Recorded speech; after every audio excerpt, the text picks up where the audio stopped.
create a renewed sense of purpose. I remember that night I launched Facebook from that little dorm in Kirkland's house. I went to Noakes with my friend KX, and I remember telling him clearly that I was excited to help connect the Harvard community, but one day someone would connect the whole world. The thing is, it never even occurred to me that that someone might be us. We were just college kids.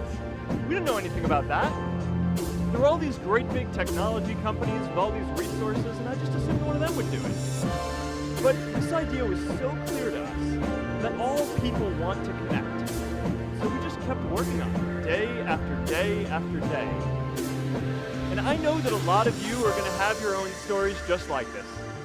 A change in the world that seems so clear that you are sure someone else is going to do it. But they're not. You will. But it's not enough to have that purpose yourself.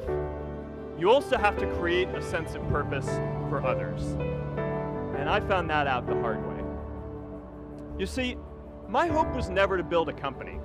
I wanted to have an impact. And as all these people started joining us, I just assumed that that's what they wanted to do too. So I never took the time to explain what it was that I hoped we'd build. A couple years in, some big companies wanted to buy us. I didn't want to sell. I wanted to see if we could connect more people. And we were building the first version of Newsfeed at the time, and I thought, if we could just launch this, we could change how we all learn about the world. Nearly everyone else wanted to sell. Without a sense of higher purpose, this was their startup dream come true, and it tore our company apart. After one particularly tense argument, one of my close advisors told me if I didn't agree to sell the company right now, I would regret that decision for the rest of my life.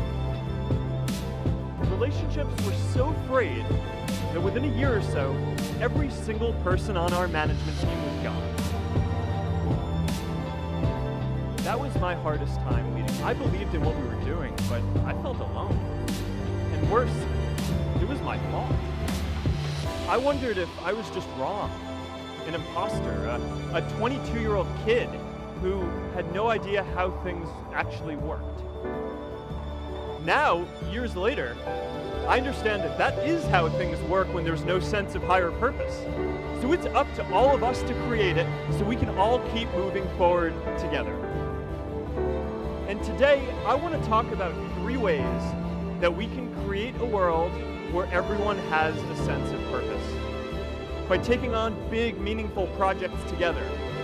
By redefining equality so everyone has the freedom to pursue their purpose.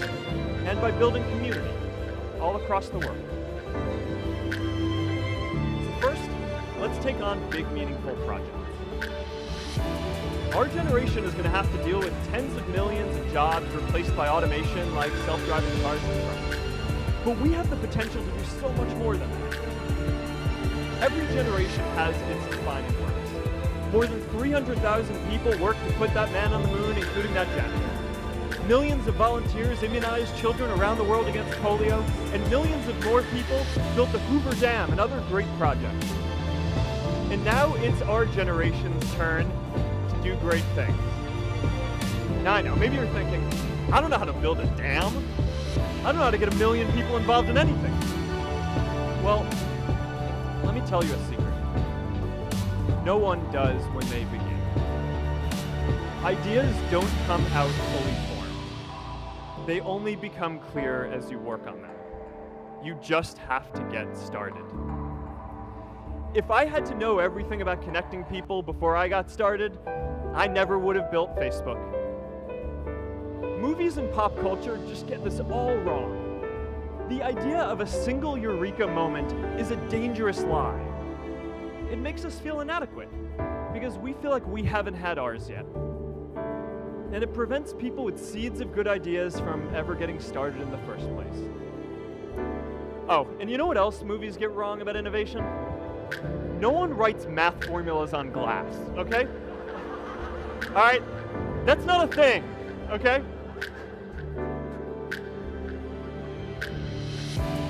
It's really good to be idealistic, but be prepared to be misunderstood. Anyone working on a big vision is going to get called crazy, even if you end up right. Anyone taking on a complex problem is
modernizing democracy so everyone can vote online? And how about personalizing education so everyone can learn? These achievements are all within our reach. Let's do them all in a way that gives everyone in our society a role. Let's do big things, not just to create progress, but to create purpose.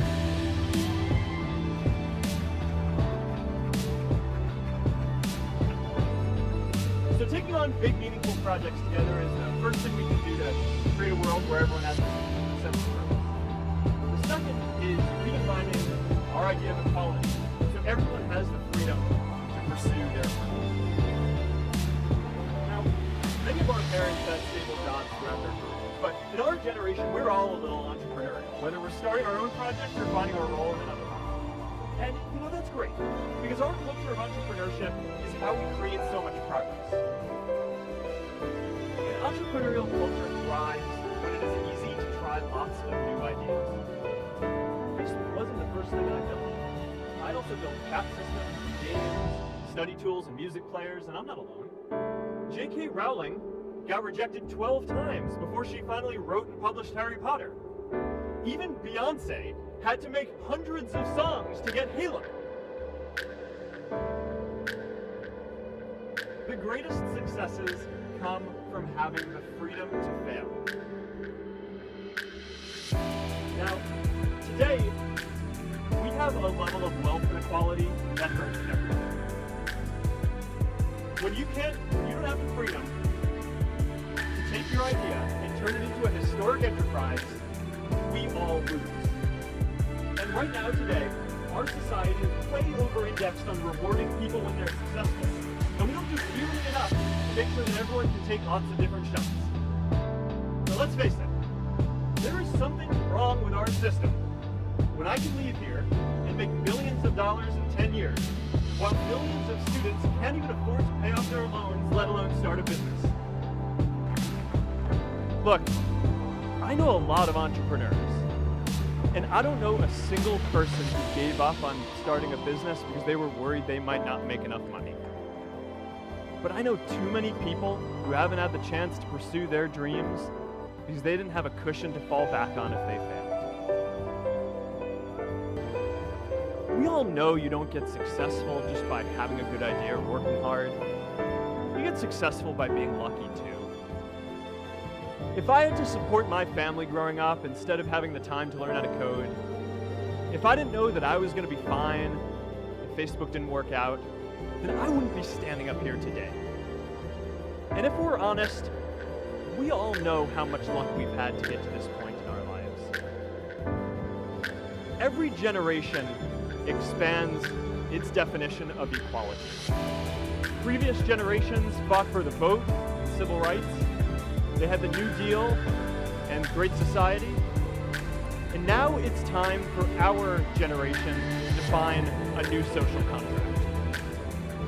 We should have a society that measures progress not just by economic metrics like GDP, but by how many of us have a role we find meaningful. We should explore ideas like universal basic income to make sure that everyone has a cushion to try new ideas. We're all going to change jobs and roles many times, so we need affordable childcare to get to work and healthcare that's not tied to just one employer. And we're all going to make mistakes. So we need a society that's less focused on locking us up and stigmatizing us when we do. And as our technology keeps on evolving, we need to... Mark Zuckerberg is an American business magnate, internet entrepreneur, and philanthropist. He is known for co-founding the social media website Facebook and its parent company Meta Platforms, of which he is the chairman, chief executive officer, and controlling shareholder. He was born on 14th May 1984 in White Plains, New York, US. His father, Edward Zuckerberg, is a dentist, and his mother, Karen, is a psychiatrist.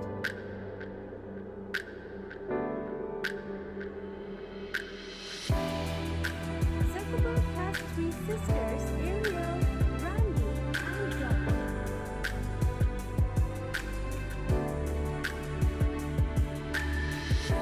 Zuckerberg met his future wife, fellow Harvard student Priscilla Chan, at a frat party during his sophomore year there. On May 19, 2012, they married in the grounds of his mansion in an event that also celebrated her graduation from medical school. Their daughter, Maxima Chan Zuckerberg, was born on 1st December 2015. Their second daughter, August, was born in August 2017. Zuckerberg attended Harvard University, where he launched Facebook in February 2004 with his roommates Eduardo Saverin, Andrew McCollum, Dustin Moskowitz, and Chris Hughes. Originally launched to select college campuses, the site expanded rapidly and eventually beyond colleges, reaching 1 billion users by 2012. Zuckerberg took the company public in May 2012 with majority shares. In 2007, at age 23, he became the world's youngest self-made billionaire. As of September 2022, Zuckerberg's net worth was $52.8 billion according to the Forbes Real-Time Billionaires.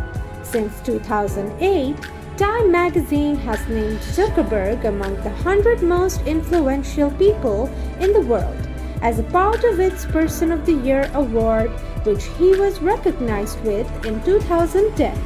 In December 2016, Zuckerberg was ranked 10th on Forbes' list of the world's most powerful people.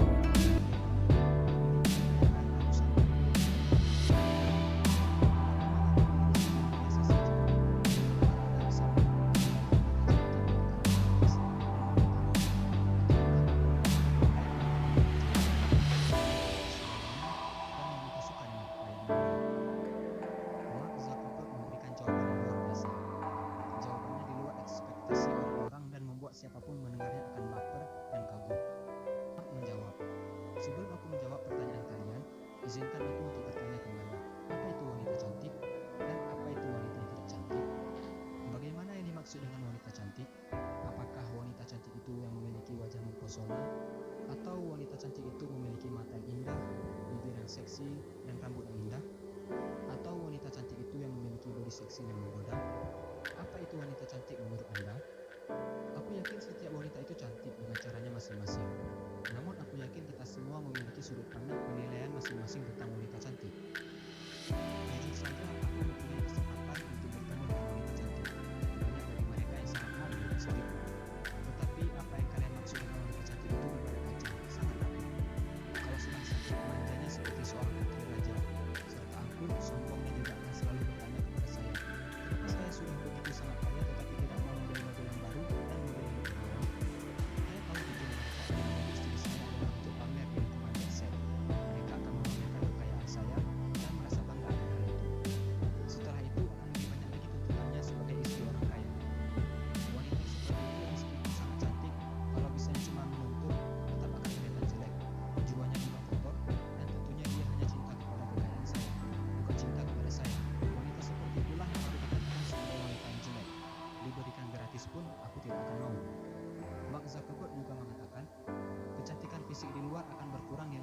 waktu dan bertambahnya umur, tapi kecantikan dari dalam akan bertambah nilainya seiring dengan bertambahnya umur. Oleh sebab itu, aku memiliki definisi wanita cantik tersendiri. Lalu Anda bertanya kepada saya, kenapa saya malah memilih Priscilla Chan, seorang wanita keturunan Tionghoa yang menurut kebanyakan orang tidak cantik? Jawaban saya adalah karena istri saya itu cantik hati dan jiwanya. Saya tidak memandang fisiknya. Raut wajah dan senyumnya saja sudah menggambarkan isi hatinya, dan senyuman istri saya adalah yang paling memukau bagi saya. Mark Zuckerberg juga mengatakan, pernikahan itu ibarat sepasang sepatu. Hanya yang memakai sepatu yang tahu sepatu itu nyaman dipakai atau tidak. Priscilla Chan yang paling cocok untuk saya, dan menurut saya dia adalah istri yang paling ideal untuk hari ini. Dulu saya berkenalan